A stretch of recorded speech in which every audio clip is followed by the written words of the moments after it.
I'm honored and grateful to President Trump for his trust and confidence in nominating me to serve our country as the Director of National Intelligence at a time when trust in the intelligence community, unfortunately, is at an all-time low.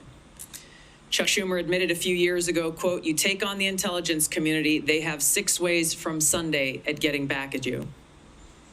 For too long, faulty, inadequate, or weaponized intelligence have led to costly failures and the undermining of our national security and God-given freedoms enshrined in the Constitution. The most obvious example of one of these failures is our invasion of Iraq based upon a total fabrication or complete failure of intelligence.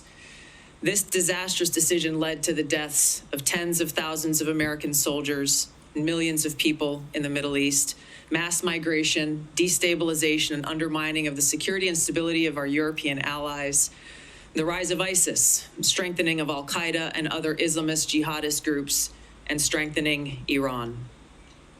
Here are just a few other examples. The American people elected Donald Trump as their president not once but twice, and yet the FBI and intelligence agencies were politicized by his opponents to undermine his presidency and falsely portray him as a puppet of Putin. Title I of FISA was used illegally to obtain a warrant to spy on Trump campaign advisor Carter Page, using a Clinton campaign-funded false dossier as their so-called evidence. Biden campaign advisor Tony Blinken was the impetus for the 51 former senior intelligence officials' letter dismissing Hunter Biden's laptop as disinformation specifically to help Biden win the election. Former DNI James Clapper lied to this committee in 2013, denying the existence of programs that facilitated the mass collection of millions of Americans' phone and internet records, yet was never held accountable. Under John Brennan's leadership, the CIA abused its power to spy on Congress, to dodge oversight, lied about doing it until he was caught, and yet has never been held responsible. Under Biden, the FBI abused its power for political reasons to try to surveil Catholics who attend traditional Latin Mass, labeling them as quote-unquote radical traditionalist Catholics.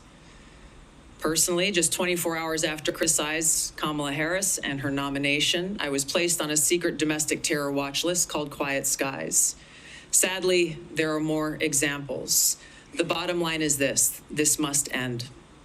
President Trump's re-election is a clear mandate from the American people to break this cycle of failure, end the weaponization and politicization of the intelligence community, and begin to restore trust in those who've been charged with the critical task of securing our nation.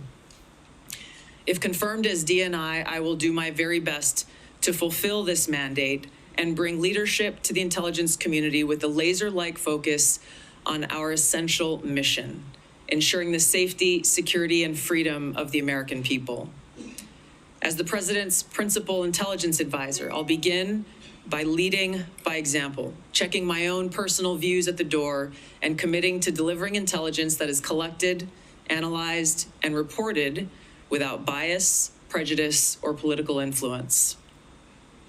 I enlisted in the Army because of the horrific terrorist attack on September 11th. And volunteered to deploy to Iraq in 2005, where I served in a medical unit. After nearly 22 years in uniform with 3 combat deployments to the Middle East and Africa, I'm now a lieutenant colonel in the U.S. Army Reserve, where I serve as a battalion commander of soldiers in Oklahoma, Missouri, and Arkansas. I served in Congress for 8 years on the Homeland Security, Foreign Affairs, and Armed Services committees. And it's my experience in the military and in the halls of Congress that have given me a deep understanding of the complex challenges that our nation faces, in both roles engaging with world leaders, in both roles being privy to highly classified intelligence.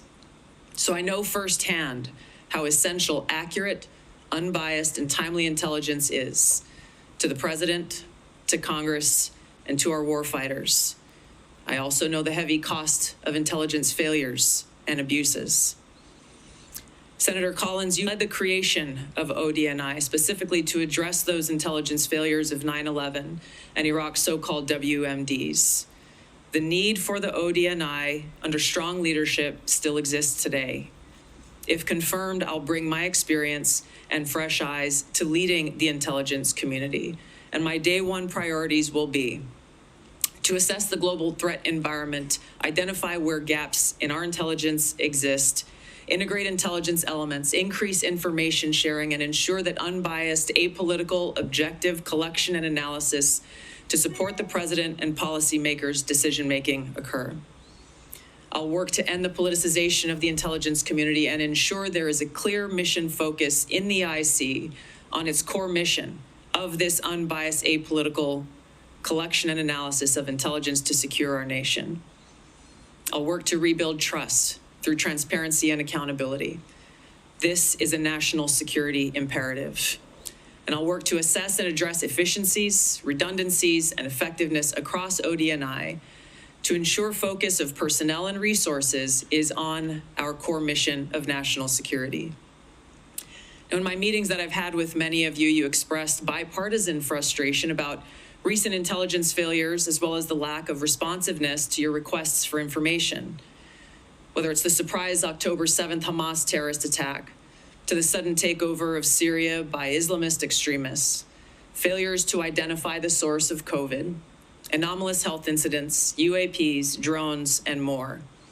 If confirmed, I look forward to working with you to address these issues.